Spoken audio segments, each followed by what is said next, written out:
한국의 시계 애호가분들은 마블을 유독 싫어하는 것 같습니다. 왜 그럴까? 메이저 브랜드는 브랜드의 헤리티지, 시계의 아이코닉, 예측 가능한 빌드 퀄리티, 쉬운 AS, 비교적 안정적인 무브먼트라는 장점을 가지고 있습니다. 마이크로 브랜드는 디자인과 사이즈에서 자유로워요. 이것밖에 없나요? 매부의 장점은 마부의 단점이고 마부의 장점은 매부의 단점입니다. 그래서 몇 년 전까지만 해도 저는 마부가 싸그리 망할 거라고 예상했습니다. 그런데 지금은 마부보다 오히려 매부가, 특히 메스티지 메이저 브랜드가 훨씬 더 위험하다고 생각해요. 제가 시계질을 시작할 당시의 마부는 유망한 아이코닉 워치의 저렴한 대안 정도의 포지션을 잡고 있으면서 겉으로 보기에 작고 예쁘지만 속은 썩은 일회용품들을 만들어냈다고 생각합니다. 사이즈가 작기 때문에 밸런스는 좋을 수밖에 없고, 그래서 사진빨을 되게 잘 받았어요. 그 덕분에 시계의 뽕이라고 하죠. 이 뽕이 정말 빠르게 오고 정말 쉽게 빠졌어요. 어떤 경우에는 시계를 주문하고 자려고 누웠는데 뽕이 빠져서 다음날 취소하는 경우도 있었습니다. 하지만 중국 알리발 공장들의 무차별적인 공습이 시작되었습니다. 디자인의 저작권 따위는 가볍게 무시한 채로 아이코닉 워치의 복제품들을 말도 안 되는 가격으로 만들어내면서 카피캣 마부들은 싸그리 멸종했습니다. 그래서 현 시점 살아남은 마블을 보면 시계를 잘 만드는 건 기본이고, 새롭지만 아름다운 디자인을 창조해내거나 빈티지 워치를 예술적으로 재해석해내거나 현 시점에 복각해도 메리트 있는 재산들을 가지고 있으면서 애호가들의 가려운 곳들을 긁어줄 수 있어야 합니다. 각 분야에서 메리트가 있는 생존 왕 마부 4가지를 소개해드리면서 사야 할 이유와 사지 말아야 할 이유, 그리고 제가 방출하지 않고 가지고 있는 그 브랜드 최선의 선택지 딱 하나만을 뽑아보겠습니다.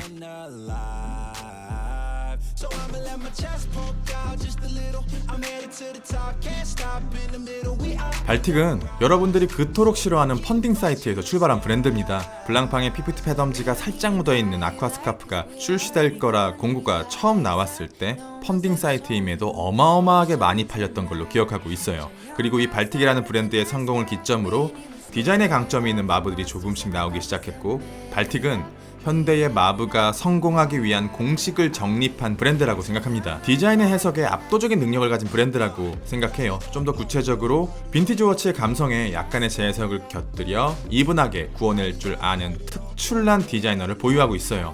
만인이 사랑하는 아이코닉 워치이면서 현대에서는 볼 수 없는 빈티지 워치들을 찾아서 그때 그 감성을 스몰 사이즈에 담아 기가 막히게 뽑아냅니다. 그래서 발틱의 시계들은 대체적으로 작고 진짜 예쁘고 감성이 터져요. 발틱의 단점은 절대적인 빌드 퀄리티라고 생각해요. 이건 약간 불가항력적인 부분이기도 합니다. 다른 브랜드에 비해서 되게 저렴한 편이거든요. 처음 나왔을 당시에 발틱은 얘네들 무브나 퀄에 비해서 비싼 거 아니야 라는 평가를 받았었는데, 최근에 물가가 엄청나게 많이 올랐고 환율도 크게 망가졌는데도 여전히 600유로 안팎으로 시계들을 뽑아내고 있거든요. 이 저렴한 리테일을 맞추기 위해서 제작 단가를 내려야 하는데, 현실적으로 셀리타나 에타 같은 비교적 고가의 범용 무브먼트를 사용하거나 값비싼 마감이 추가되는 건 불가능해요. 일부 모델의 미오타 항저우 시굴 같은 비교적 저렴한 범용 무브먼트를 사용하는 건 어쩔 수 없다고 생각합니다. 그런데 제가 생각하는 최소한의 기준이 1000유로 정도는 돼야 나오기 때문에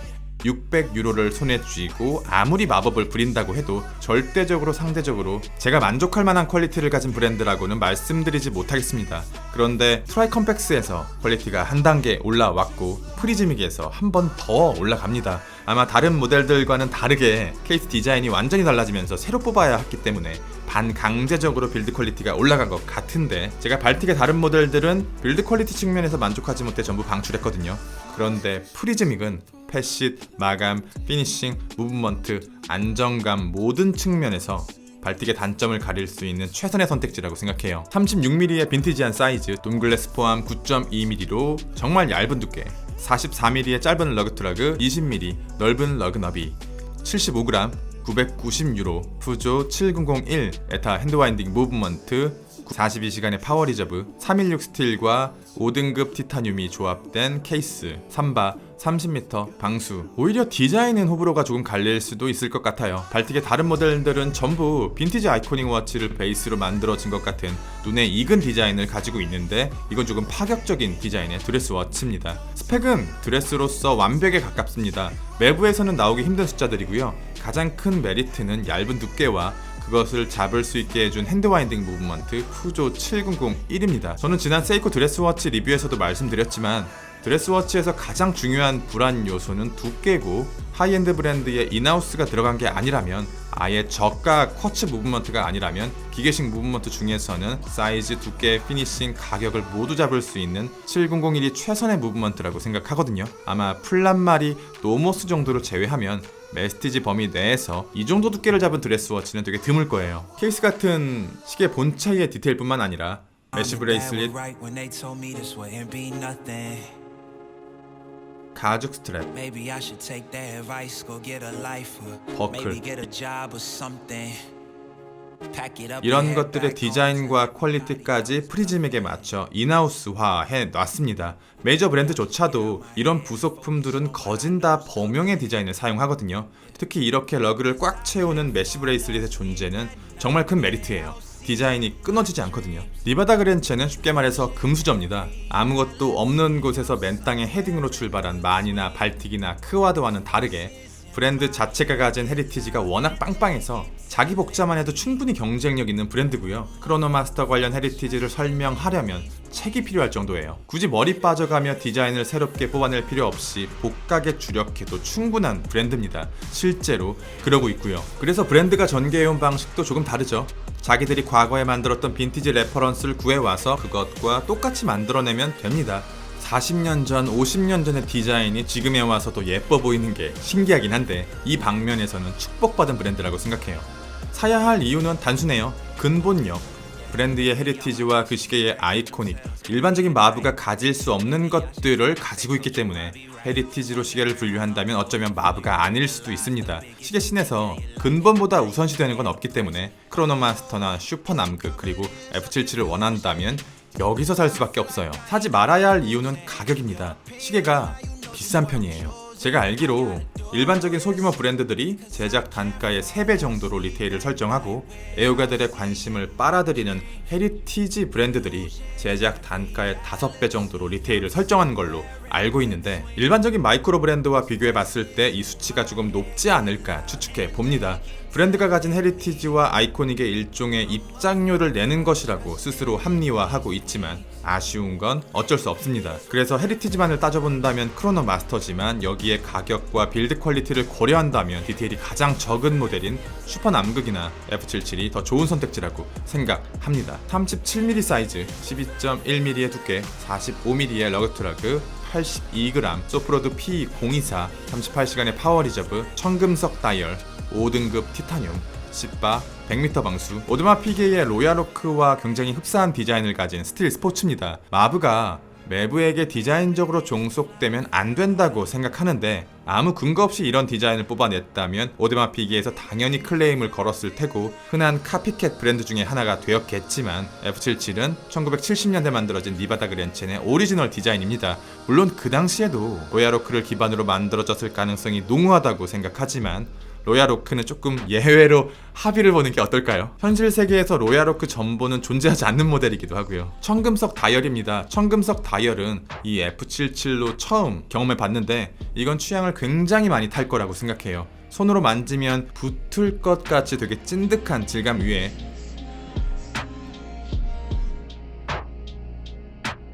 리얼월드에서 보기 어려운 푸른빛 돌의 색감이 다이얼의 각도나 빛의 양에 따라서 변하는 데다가 불규칙하게 뿌려진 금가루가 여기 반응하는데,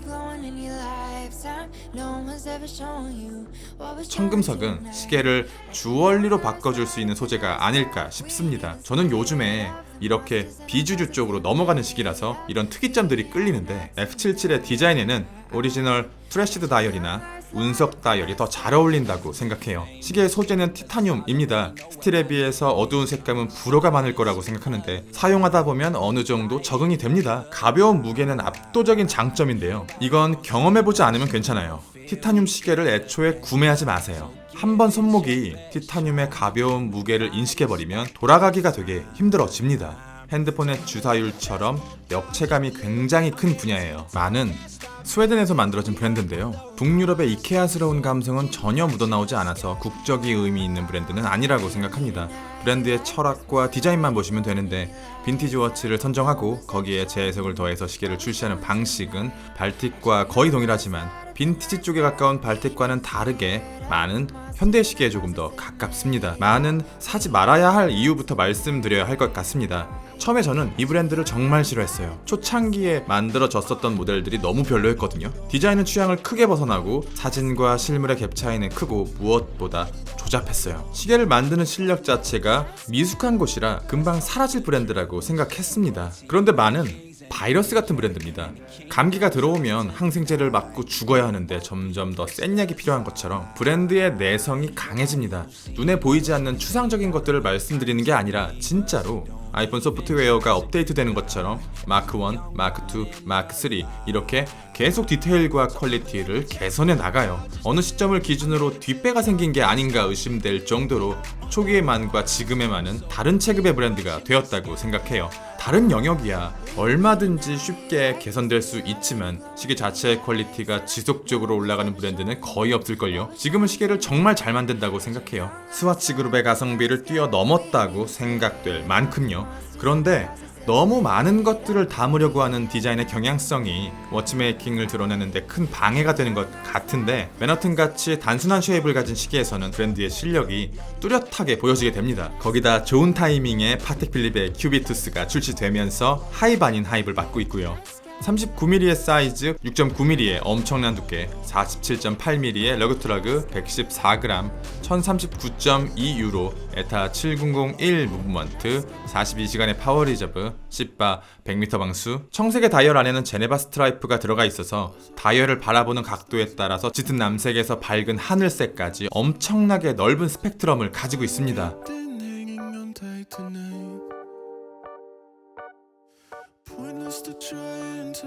심지어 강한 질감을 가진 빛이 다이얼을 때리게 되면 제네바 스트라이프의 빗살무늬 부분이 뚜렷해지면서 이렇게 방송 송출이 끝난 옛날 TV의 지지직거리는 화면의 느낌을 주기도 해요.